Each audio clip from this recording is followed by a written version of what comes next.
ఈరోజు చక్కటి ఒక వాక్య భాగంలో దేవుడు మనతో మాట్లాడుతున్నాడు. మనం చదివినటువంటి కీర్తన గ్రంథములో 17వ అధ్యాయములో 14వ వచనములో ఆయన దావీదు మరి మహారాజు గారు మాట్లాడిన మాట ఈ రోజున ఆ 14వ వచనంలోంచి వాక్య భాగాన్ని మనము పరిశీలన చేద్దాము. మరి ఈ రోజున నీ హస్త బలము చేత నన్ను రక్షింపుము అని ఇక్కడ చక్కటి చిన్న వాక్య భాగంతో దేవుడు మాట్లాడుతూ ఉంటున్నాడు. ఈరోజు ఈ 17వ అధ్యాయం 14వ వచనంలోంచి ఈ యొక్క వచనము ద్వారా ఈ కీర్తన గ్రంథంలో ఈ దావీదు చేసిన ప్రార్థన ద్వారా చక్కటి నీ హస్త బలము చేత, అంటే ఆయన హస్తములో ఏమున్నది గమనించండి. ఆయన హస్తంలో ఏమున్నదట, ఆయన చేతుల్లో ఏముందట చెప్పాలా.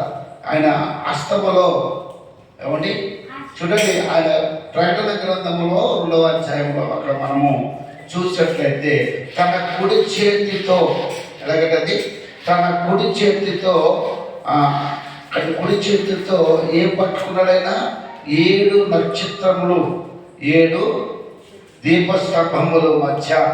ఆయన 2వ అధ్యాయము చూడండి, ప్రకటన గ్రంథము మొదటి ప్రకటన గ్రంథము ఇక 2వ అధ్యాయంలో మొదటి వచనములు ఇలాగ చెబుతున్నాడు. 7 నక్షత్రములు తన కుడి చేత పట్టుకుని 7 దీపస్తంభముల మధ్య సంచరించువాడు చెప్పు సంగతులు ఏమనగా అంటున్నాడు. ఏమనగా ఇక్కడ చెప్తున్నాడు, తన చేతులు ఏమున్నాయమ్మా, ఆయన కుడి చేతులు ఏమున్నాయట, తన హస్తంలో ఏమున్నాయట, 7 నక్షత్రాలు ఉన్నాయట. ఆ 7 దీపస్తంభముల మధ్యలో ఆయన సంచరించు దేవుడు మాట్లాడుతున్నది ఈరోజు మనతో చెప్తా ఉంటున్నాడు. అందుకే ఇక్కడ చక్కటి మాట కూడా ఇక్కడ చెబుతూ ఈ బలము చేత, ఏ బలము కావాలి మనకి, ఏ బలము కావాలంట, దేవుడి యొక్క బలాన్ని మనం పొందుకునేవారుగా ఉండాలి. ఈ 2025వ సంవత్సరంలో ఈ మొదటి పునరుత్థాన దినములో దేవుడు తన శరీరాన్ని రొట్టిగా, తన యొక్క రక్తమును ద్రాక్షారసముగా మనకి ప్రతి ఆయన నిర్వహిస్తూ ఉంటున్నాడు. బలము పొందుకోవాలంటే ఇంకో తద్వారా నన్ను జ్ఞాపకము చేసుకుంటకు దానిని చేసి వీళ్ళ బలాభివృద్ధి క్షేమాభివృద్ధి మీరు పొందండి అంటున్నాడు. అంటే ఎలా పొందాలి అంటే ఆయన అంటున్నాడు, ఆయన బలం ఏమవుతుంది, హస్తములో బలం ఉందట.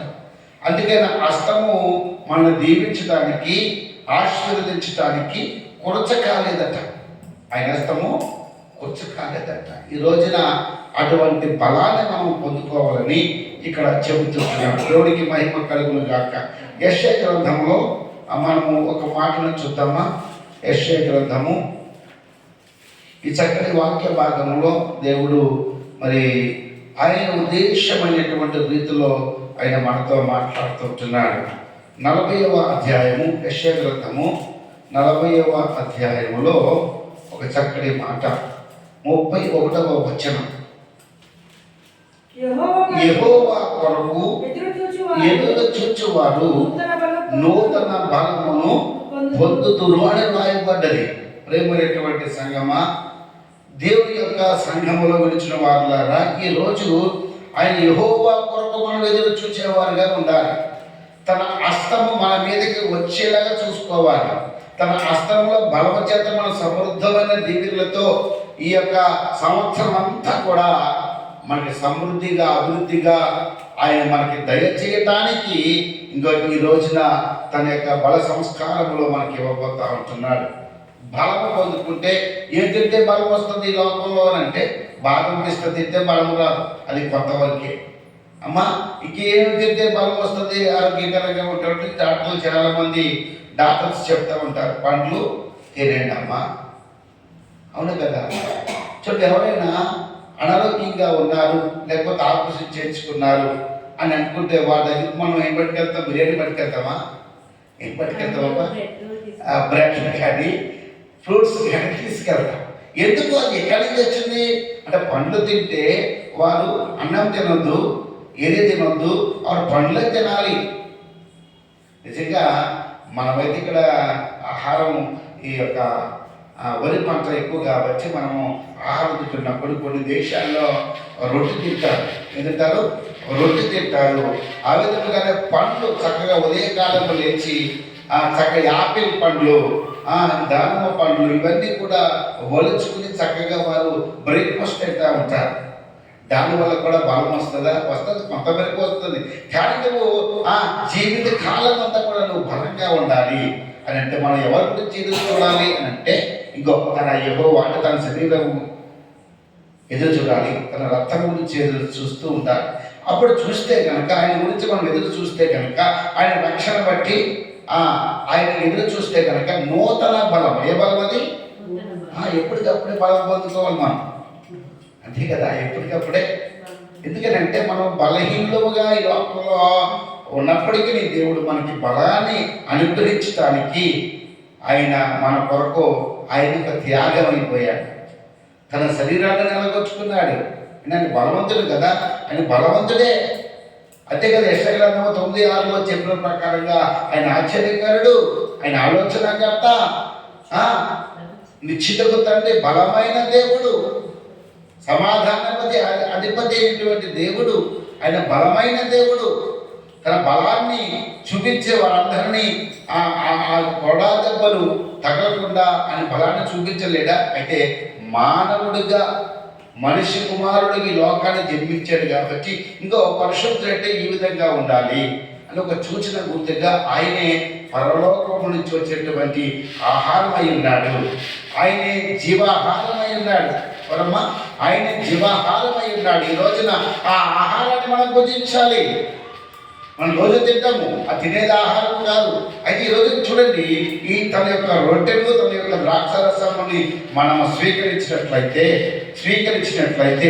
అది ఎంతో మనకి బలము, నూతన బలమును పొందుదురు. వాళ్ళందరూ ఆ నూతన బలము పొందుకుని వాళ్ళంటే వారు పక్షిరాజు వలె రెక్కలు చాపి పైకి ఎగుదురు అని అంటున్నాడు. అది ఎగురుతారట వాళ్ళు. పక్షిరాజు రాజులకందరికీ రారాజు ఎవరు? పక్షిరాజు అంట. ఆకాశం పై ఉంటుంది అందరికంటే, పక్షుల కంటే. అందుకే పక్షిరాజు అన్నాడు. పక్షులకందరికీ రాజు. అయితే ఆ పక్షిరాజు గురించి చెప్తూ మనందరికీ రాజు రారాజు ఎవరంటే ప్రభు అయినటువంటి యేసుక్రీస్తు. ఈ రోజున అటువంటి నూతన బలాన్ని పొందుకోవాలి.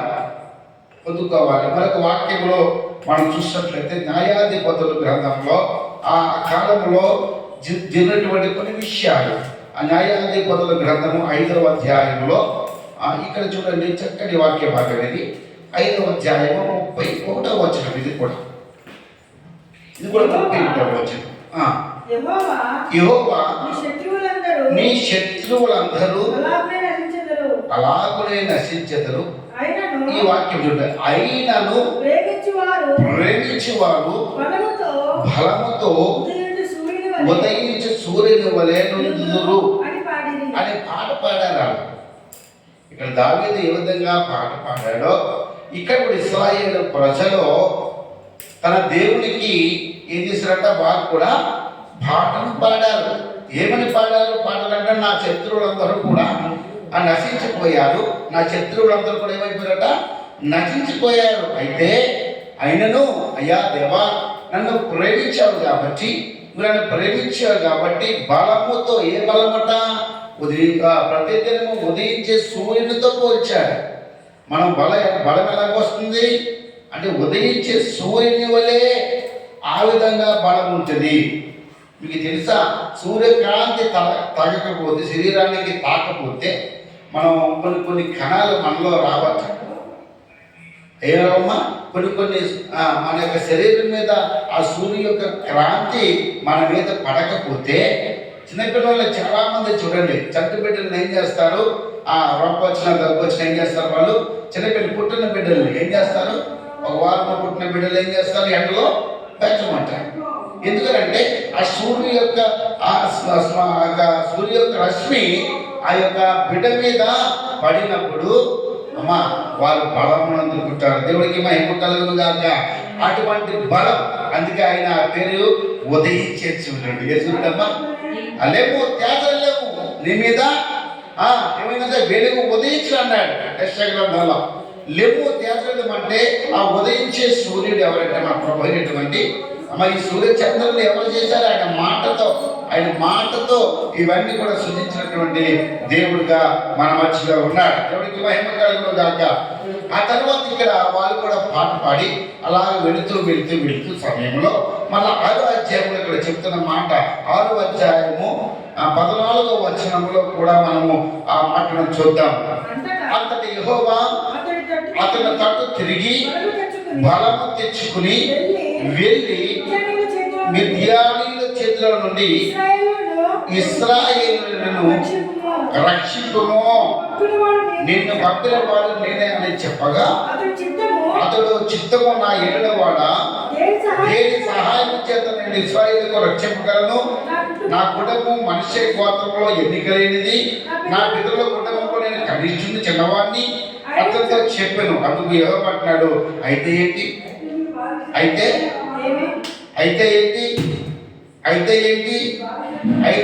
అంటున్నాడు. అయితే ఏంటి అంటున్నాడు ఇక్కడ చూడండి. ఇశ్రాయేలు ప్రజలకు ఈయన దేవుడు ఏం చెప్పాడంటే ఘోరమైనటువంటి యెహోవా దృష్టికి వాళ్ళు దోషమైపోయారు.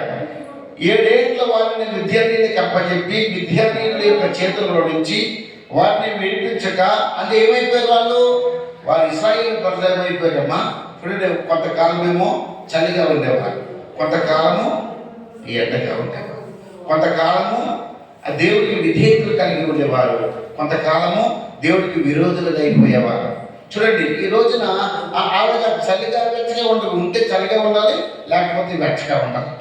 వాక్య భాగంలో మనం చూస్తున్నాం కదా.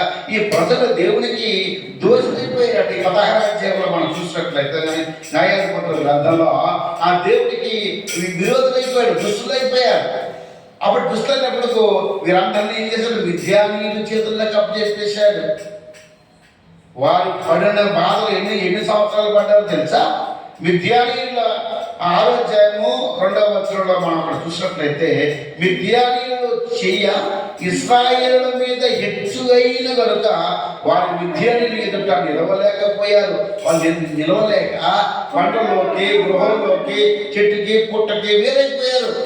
ఎక్కడ చూస్తే అక్కడ వాళ్ళు ఏం చేస్తున్నారు? వీళ్ళు హతము చేస్తూ ఉంటున్నారండి. వీళ్ళు దేవుడికి విరోధంగా ఏ ఆయుధం కూడా వద్దెలదంటున్నాడు. నిజంగా ఇక్కడ చూసినట్లయితే వారు విద్యని ఎదుట నిలవలేకపోయి కొండలో ఉన్న బాగులు, గృహలు దుర్గములుగా చేసుకుని సిద్ధపరచుకుని ఉంటే అక్కడ ఉంటున్నారు. వాళ్ళు ఎక్కడుండాలి? రాజనగరంలో ఉండవలసిన వారు కొండల్లో, గుట్టల్లో ఉంటున్నారు. ఎందుకంటే భయపడి బలహీనులకు బలమైన వారు ఎలాగైపోయారట? బలహీనుడైపోయారు. ఎందుకు అని అంటే వాళ్ళు ఏం చేశారు? ఎందుకు బలహీనులు అయిపోయారంటే ఈ లోకంలో కలిసిపోయారు. ఈ లోకం యొక్క నాదుడికి వారు సాగిలు పడి వారి విగ్రహాలుగా చేసుకుని వారి యొక్క జీవితాలు అంటే సర్వోన్నతమైన దేవుడు బిడలై ఉండి వారు తప్పిపోయారండి. అందుకే దేవుడు మరలా ఎవరికి మిద్యానీయుల యొక్క చేతికి వాళ్ళకి అప్పచెప్పి బుద్ధి వచ్చేటట్లుగా, చేసిన పాపాన్ని కడుకునేటట్లుగా, చేసిన యొక్క అతిక్రమములు దేవుడి దగ్గర ఒప్పుకొని సాగిలపడి, అయ్యా నేను ఇక్కడి నుంచి ఈ పాపము నా మీద అంటారు కదా, నాది కాదు పాపమని పిల్లలు ఏం చేస్తారట? చేతులు కనుక తీసుకుని అప్పచెప్పేసి వేసుకిస్తారు. అప్పుడు వేసుకిస్తే వారు ఏమంటారు తెలుసా?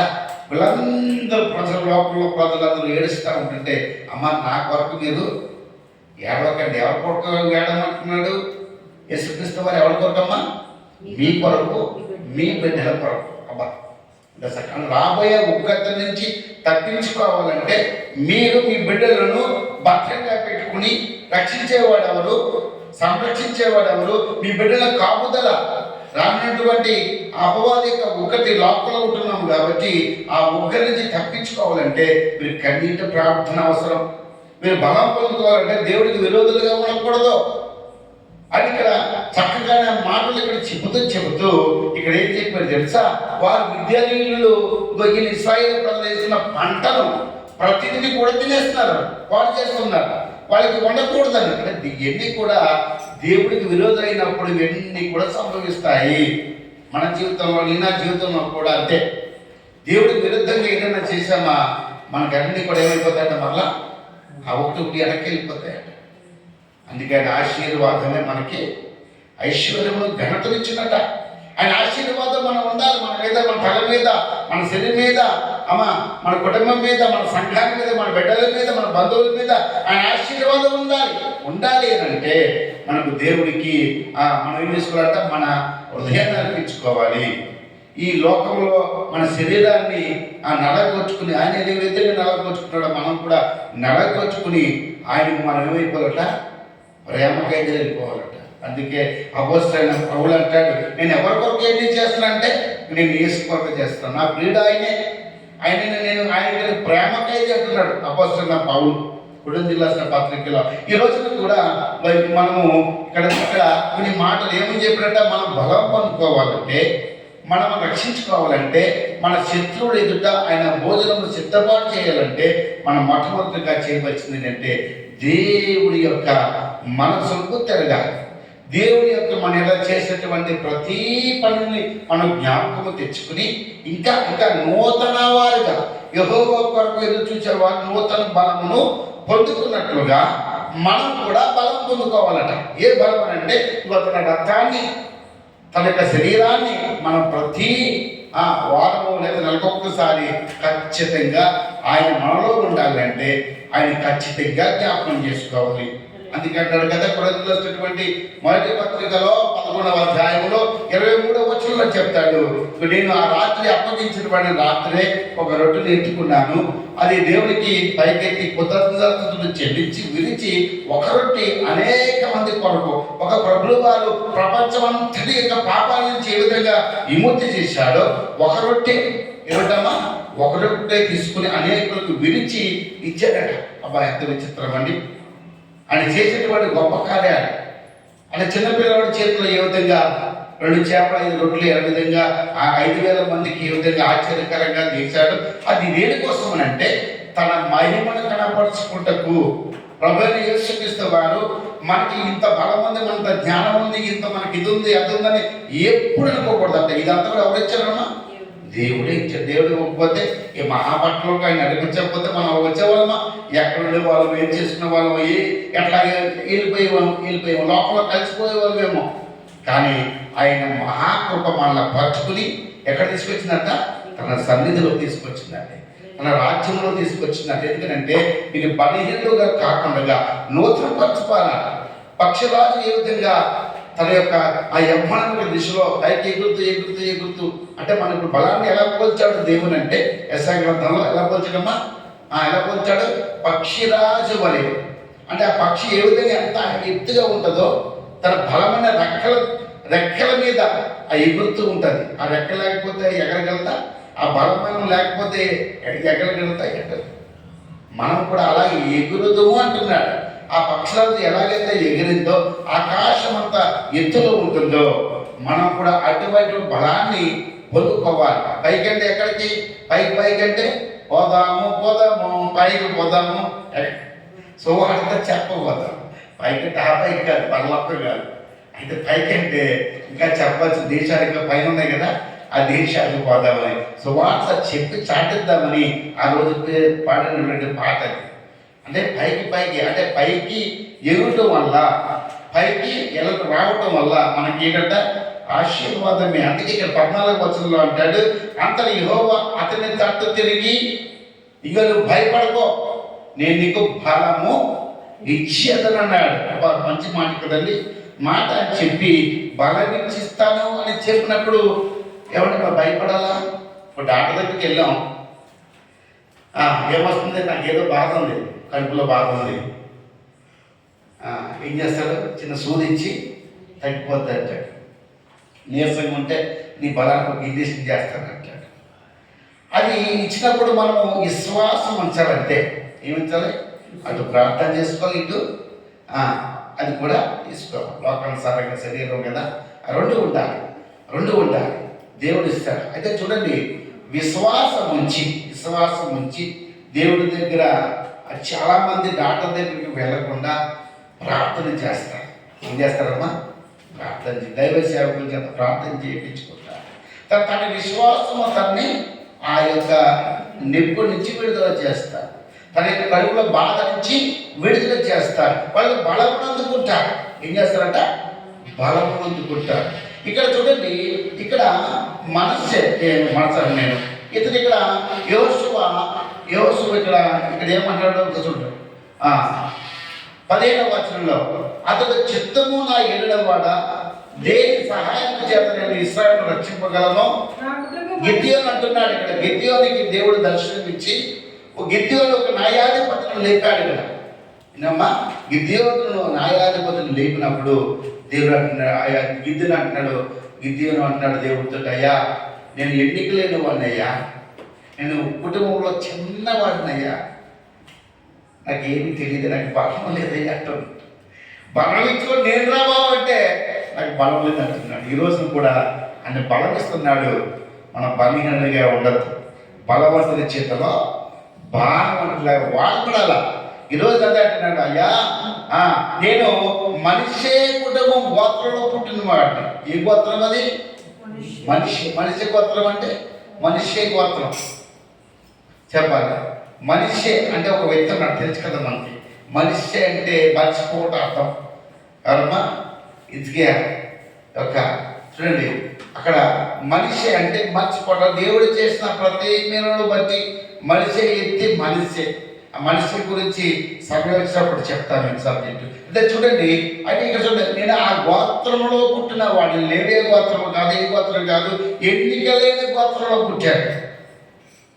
అబ్బా ఎంత చక్కగా దేవుడికి చెప్తున్నాడు. అటువంటి గోత్రంలో పుట్టిన వాడిని ఎందుకు లేపాడంటే యథార్థంగా ఉంటున్నాడు కాబట్టి, దేవుని ఎందుకు భయభక్తులు కలిగి ఉన్నాడు కాబట్టి, అయ్యా నీకు బలం లేకుండా నేను బలమైన కనుగొనిస్తాను, లేము అంటే మనకు ధైర్యం సరిపోలేదు. బలం ఇస్తానన్నప్పటికీ ధైర్యం ఉండాలి. ఒక గదిలోకి వెళ్ళిపోతా ఉంటే మనం రక్షించడానికి ఆంగ్లం బలమైన ఉండాలి, లేకపోతే ఈడు పడుతుంది ఆడుపడతాడు. అవును కదా. ఆ కాలంలో సముద్రంలో రక్షించాలి అంటే తనకంటూ ఒక బలమైన వ్యక్తి ఉంటే తను రక్షింపగలడు. ధైర్యం ఉండాలి, బలం కూడా కాదు, ధైర్యం ఉండాలి. దూకినట్టునే మనం కూడా దూకేయాలి. దాంట్లో బలమైన వాడు ధైర్యం చేసి ఇతను రక్షించాడంటే మనం అంటాం. అంటే బలమైన మనం ఏమంటాం? ధైర్యం చేశాడు రా అంటాం మనం. అయితే ధైర్యం ఎక్కడి నుంచి వచ్చింది? తన బలాభివృద్ధి గురించి, తన బలము చేత, తన హస్తములో బలమున్నది, ఆయన హస్తముఖ్యములో బలమున్నది. అందుకంటున్నాడు, అయ్యా నేను మనసు గోత్రంలో ఎన్నిక లేని వాడినే, నా పితృల కుటుంబంలో నేను కనిష్ఠుడు, చిన్నవాడిని, కనిష్ఠులను అని ఆయనతో చెప్పగా, అందుకు యెహోవా అంటున్నాడు, అయితే ఏంటి? అయితే అయినను ఏమి అన్నాడు. ఇక్కడ అయినను నేమి అన్నాడు. 6వ అధ్యాయము న్యాయాధిపతుల గ్రంథంలో ఈ 15వ వచనము 16వ వచనం అంటాడు, ఆయన యెహోవా అయిననేమని క్వశ్చన్ మార్క్ ఉంది అక్కడ. అయితే ఏంటి మా అంట కదా ఒకసారి ఏమంటాం మనం? అలా జరిగింది ఏం చెప్తూ ఉంటాం. అయితే ఏంటి అంటాం. అయితే ఏంటి అర్థం ఏంటంటే నువ్వేంటి చెప్పినా కూడా అయితే ఏంటిలే జరగమానదు అని అంటూ ఉంటాం మనం. ఇక్కడ కూడా దేవుడు అంటాడు, నేను నీకు తోడై ఉంటాను. నువ్వు ఏమన్నా సరే, నువ్వు బలం లేదు, నాకు అది లేదు, ఇది లేదు, కనిష్ఠునే తక్కువ అని ఏదైనా సరే అయితే ఏంటి, కానీ దేవుడు అంటున్నాడు, నేను నీకు తోడై ఉంటాడు. దేవుడికి మహిమ కలుగును గాక. నేను నీకు తోడై ఉన్నాను కనుక ఒకే మనుషుడు అతమ చేసినట్లుగా, ఒక్కడే అతమ చేసినట్లుగా అక్కడ ఉన్న విజ్ఞానులందరినీ కూడా ఒకేసారి నేను వాళ్ళందరినీ కూడా అతమ చేస్తానని దేవుడు వాగ్దానం ఇచ్చాడంటే ఎంత చక్కటి వాగ్దానం అండి. ఒకటి బలం చేత చంపగలమా అంతమంది జనాన్ని అని దేవుడు తోడుంటే ప్రతి కార్యము జరుగుతుందట. ఈ రోజున అంటాడు, ఒకని మనుష్యుని హతము చేసినట్లుగా మిద్యానీయులను నీవు హతము చేయదు అని సెలవిచ్చెను. అందుకు అతడు అంటున్నాడు, గిద్యోను అంటున్నాడు, నా ఎడల నీకు కటాక్షము కలిగిన ఎడల నాతో మాట్లాడుతున్న వాడు నీవే అయితే నాకు తెలుసుకున్నట్టుగా ఒక సూచన కనపరచమంటున్నాడు. ఒక సూచన ఏమంటున్నాడు? ఇంకా నమ్మలేదు, ఇంకా నమ్మకం లేదు. దేవుడు మాట్లాడుతున్నాడా, దేవుడు మాట్లాడుతున్నాడు. ఒక్కొక్కసారి దేవుడు వాక్యంతో మాట్లాడినప్పుడు మనం దేవుడు వాక్యంతో మనతో మాట్లాడని చెప్పి మనము మన హృదయంలో తలంచుకోవాలి. ఇది మనసుకు ఈ లోకంలో చాలా రకాలుగా మాటలు మాట్లాడుకుంటాము, కానీ ఇది దేవుని యొక్క వాక్యము. ఈ వాక్యం మనతో మాట్లాడుతూ ఉన్నది. ఈ రోజున అటువంటి సరి చేసుకునే వాళ్ళుగా మనం ఉండాలి. అర్పణ అంటున్నాడు. ఇక కింద నుంచి మనము చదువుకుని వస్తా ఉంటుంటే అక్కడ బలమైన కార్యము దేవుడు జరిగించినట్లుగా, బలమైన వాడుగా బలహీనుని బలవంతులుగా చేసేటువంటి దేవుడుగా మరి ప్రభువు వారు ఉన్నారు. దేవుడికి మహిమ కలుగును గాక. అందుకే ప్రభువు ఆ గిద్యోని పంపించిన వాటిలోంచి ఒక మనిషిని లేపి తనకు ఏమిచ్చాడట? ధైర్యాన్ని ఇచ్చి, బలం ఇచ్చి, అనుగ్రహించి ఆయన నడిపించాడు. కీర్తన గ్రంథంలో అంటాడు, ఇంకో తన ప్రజలకు బలమును అనుగ్రహించి ఆశీర్వదించే దేవుడట. అంటే బలమునిచ్చిన తర్వాత ఏం చేస్తాడట? ఆయన ఆశీర్వదించే దేవుడు. అందుకే నీ చేతిలో రొట్టెనయ్యా వీడువలేనయ్యా, నీ చేతిలో రొట్టెనయ్యా వీడువలేనయ్యా, వీడువలేసయ్యా, ఆశీర్వదించు యేసయ్యా. అంటే ఆయన చేతిలో ఆశీర్వాదం ఉన్నది. తన రొట్టెలో ఆయన ఆశీర్వదించి మనకి ఇస్తూ ఉంటాడు. ఈ రోజున ఆయన ఇది మామూలు సాధారణ రొట్టె అనుకుంటాం, కానీ అది తయారు చేసినప్పుడు సాధారణ రొట్టె, కానీ దేవుని యొక్క సముఖంలోకి వచ్చినప్పుడు అది ఆశీర్వదించబడతా ఉంటుంది. ఆశీర్వదించినటువంటి ఆయన చేతులకు వచ్చినటువంటి రొట్టె ఆశీర్వాదంగా మర్చిపోతుంది. ఆయన చేతులకు వచ్చిన ప్రజలందరూ కూడా బలపడుతున్నారు, ఆస్వాదించబడుతున్నారు. శత్రువుల దగ్గర యుద్ధాలు చేసి శత్రువులు గెలిచి వారి దగ్గరే భోజనాలు దేవుడు చిత్తపాటు చేసి చక్కగా వారందరినీ కూడా ఆశీర్వదిస్తున్నాడు. దేవుడికి మహిమ కలుగును గాక. ఆఖరికి ఒక మాట చెప్పి నేను ముగింపులోకి వస్తాను. దేవుడికి మహిమ కలుగును గాక. హల్లెలూయా, హల్లెలూయా. చూడండి, దినవృత్తాంతములు గ్రంథంలో, మొదటి దినవృత్తాంతములు గ్రంథంలో ఆ మాటను కూడా ఒకసారి చూద్దామా? మొదటి దినవృత్తాంతములు గ్రంథంలో 16వ అధ్యాయము 11వ వచనము ఒకసారి చదువుతాము. 16వ అధ్యాయములో 11వ వచనం. యెహోవాను ఆశ్రయించుడి, ఆయన బలము నాశ్రయించుడి, ఆయన సన్నిధి నిత్యము ఎదుగుడి. దేవుడికి మహిమ కలుగును గాక. చూడండి, యెహోవాని ఆశ్రయించడమే కాదు, ఆయన బలమును కూడా ఆశ్రయించాలట. దీన్ని దేవుని ఆశ్రయించడం వేరు, బలాన్ని ఆశ్రయించడం అంటే ఏంటి తెలుసా?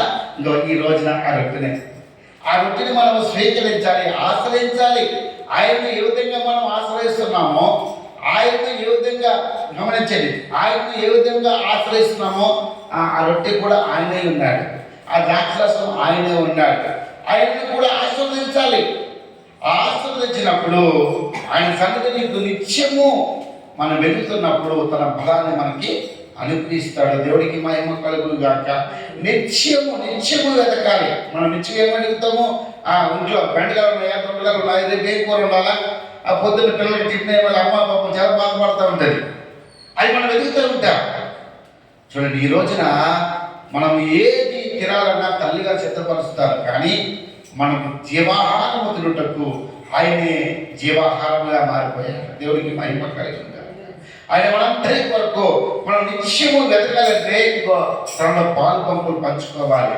తన రక్తములో, తన యొక్క రొట్టెలో పాలువారే అగుటకు, యోగ్యులుగా అనబడటకు, ఇంకో బలహీనులుగా కాకుండా బలవంతులుగా, అయోగ్యంగా కాకుండా యోగ్యకరంగా మన జీవితాలు ఉండాలి అంటే ఆయన ఆశ్రయించాలి. ఆయన ఆశ్రయించే వారందరూ కూడా ధైర్యంతో ఉంటారట. అన్న కదా, నా ఆశ్రయమా అన్న కదా, పాట పాడుకోవడమ్మా. నా ఆశ్రయము నీవే, నా దాగు చోట నీవే, ఎంత చక్కటి మాట అండి. కాబట్టి ఆయన ఆశ్రయించిన వారందరూ కూడా ధైర్యత్వంలో ఉంటామని, ఆయన బలమును కూడా యెహోవాను ఆశ్రయించి ఆయన బలమును ఆశ్రయించుడి, ఆయన సన్నిధి నిత్యము వెతకుడి అన్నాడు. కాబట్టి ఈ రోజున మనం వెతుకుతున్నాం, అవి ఎప్పుడు మా దగ్గరికి వస్తుంది అంటే ఎప్పుడు మా దగ్గర స్వీకరిస్తామని బలాన్ని ఎప్పుడు అని మీరు ఆశ్రయిస్తున్నారు. అందుకే ఆయన ఆశ్రయించిన వారందరూ కూడా, ఆయన వెతుకు వారందరూ కూడా నిత్యము వారికి బలము దేవుడు అనుగ్రహిస్తున్నాడు. దేవుడికి మహిమ కలుగును గాక. హల్లెలూయా, హల్లెలూయా. తర్వాత మనము ఆశ్రయించిన తర్వాత మనం ఆఖరికి ఏం చేయాలంటే ఆయనలో మనము ప్రార్థన చేయాలి. కీర్తన గ్రంథంలో ఆఖరి మనం చదువుకుని ముగించుకుందాము. కీర్తన గ్రంథంలో 86:16 చూద్దామా. 86:16 సంకీర్తనలో ఈ విధంగా రాయబడ్డది. నా తట్టు తిరిగి నన్ను కరుణింపము, నీ సేవకునికి నీ బలమును అనుగ్రహింపము, నీ సేవకునికి కుమారునికి రక్షింపము. యెహోవా నీవు నాకు సహాయుడవై నన్ను ఆదరించుచున్నావు. నా పగవారు చూసి చిక్కుపడినట్లుగా శుభకరమైన ఆడవాళ్ళు నాకు కనపరచుము అంటున్నాడు. నిజంగా ఇక్కడ దావీదు కీర్తన, ఇది కూడా దావీదు కీర్తన రాయబడ్డది. ఏమంటాడంటే, అయ్యా నా తట్టు తిరిగి నన్ను కరుణించు అంటున్నాడు. అంటే ఆయన తట్టు మనం ఎప్పుడైతే తిరిగామో దేవుడు కరుణిస్తాడు. ఆయన తట్టు, ఎవరి తట్టు ఉండాలి? మనం ఎవరి తట్టు ఉండాలండి? దేవుడి తట్టు, దేవుడి యొక్క దాసుని తట్టు, దాసురాల తట్టు, వారి కుటుంబం తట్టు. నిత్యము యెహోషువ అన్నట్లుగా అని కుటుంబం లేదండి, యెహోషువకు కుటుంబం లేదు. అయినా కూడా ఏమంటాడు, నేను నా ఇంటి వారు కూడా యెహోవాను సేవిస్తామన్నాడు. ఎందుకంటే తన ఇశ్రాయేలు ప్రజలందరూ కూడా తన యొక్క బిడ్డలే. అలా భావించి యెహోషువ అంటున్నాడు, అయ్యా నా కుటుంబము నీ సన్నిధిలో నిత్యము కూడా ధూపమయ్యాలి, స్తుతించాలి, ప్రార్థించాలి. అప్పుడే ఆ ప్రార్థించినప్పుడే, వెతికినప్పుడే, తట్టినప్పుడే నేను కరుణిస్తాడు, రక్షిస్తాడు. అటువంటి గొప్ప దేవుడు మన ప్రభువైన యేసుక్రీస్తు వారమ్మా. నేను చెప్తున్నాను, ఆయన తట్టు మనం ఎవరి తట్టు వెళ్ళొద్దమ్మా. ఎవరి తట్టు వెళ్ళినా ప్రమాదమే, ఎవరి దగ్గరికి వెళ్ళినా ప్రమాదమే. ఆయన దగ్గరికి వెళ్తే ఆశీర్వాదం, ఆయన దగ్గర ఎక్కడికి వెళ్ళినా ఆశీర్వాదమే, ఏ మీటింగ్కి వెళ్ళినా ఆశీర్వాదమే. నన్ను బ్రదర్ చూసి చాలా సంతోషిస్తాను. ఆయన ప్రతిరోజు ఆయన స్నేహితుల దగ్గరికి మంచి సంభాషించుకుంటారు. వాళ్ళు చక్కగా ఏ విధంగా వర్షిప్ చేయాలి, ఏ విధంగా తను నిజంగా దేవుడు చూడండి ఒక్కొక్క యోగ్యకరమైన జీవితాలు ఇచ్చి, ఇసాక బ్రదర్ కూడా అంతే, తనను ప్రతి చోటకి సువార్త ప్రకటించడానికి వెళ్తూ ఉంటారు. ఈ యొక్క ప్రతి ప్రార్థన ఏందో నాకు ఎన్నో చోట్ల తీసుకెళ్ళి చాలా మంది దగ్గర ప్రార్థనలు తెచ్చి అక్కడ మరి ప్రతి ఒక్క మరి గృహంలో గొప్ప ఆశీర్వాదం పొందుకున్నారు. 2017-18 సంవత్సరంలో మేము వెళ్ళని ప్లేస్ లేదు. ప్రతి బియాపూర్ రెడ్డి, బాబెట్ కానీ చాలా చోట్ల పటన్సెల్ ఎన్నో కుటుంబాలు దర్శించాము. అక్కడ సంఘాలు కట్టగలం, అయితే దేవుడి చిత్తం కాదు. వారికి అవసరం కాబట్టి దేవుడు అక్కడ పంపిస్తూ ఉంటాడు ఆయన ద్వారా. కాబట్టి గొప్ప సాక్ష్యాలు కుమారులు గర్భాలను ఇచ్చాడు. అనేక మందికి అనేక రకాల రీతిగా దేవుడు గొప్ప కార్యాలు చేశాడమ్మా. ఈరోజు ఆయన బలం మనం పొందుకోవాలంటే ఆయన తట్టు మనము తిరగాలి. ఆఖరికి ఏంటంట, ఆయన తట్టు తిరిగి మనం అయ్యా నీ యొక్క రొట్టె ద్వారా, అయ్యా నీ యొక్క రక్తము ద్వారా, నీ శరీరము ద్వారా, అయ్యా నీ యొక్క రక్తము ద్వారా ఇంకా మమ్మల్ని నూతన ఫలము దయచేయమంటూ ఒకసారి మనం ప్రార్థన చేసుకుందాము. మోకరించి మనం అందరం కూడా దేవుడి తట్టు తిరిగి ఈ బల సంస్కారంలో ఆయన కొరకు మనము గొప్ప యోధులుగా మనం ఉండాలని మనము ఈరోజు సమయంలో ప్రార్థన చేసుకుందాము. కనికర సంపన్నుడుగా మన మధ్యలో ఆయన ఆశీర్వాదము పంపడానికే వచ్చాడు. నిజంగా ఆయన బలమును మనకి దయచేయటానికి ఆయన మన మధ్యలో ఆయనే ప్రధాన యాజకుడిగా ఉన్నాడు. ఆయనే బలవంతుడు.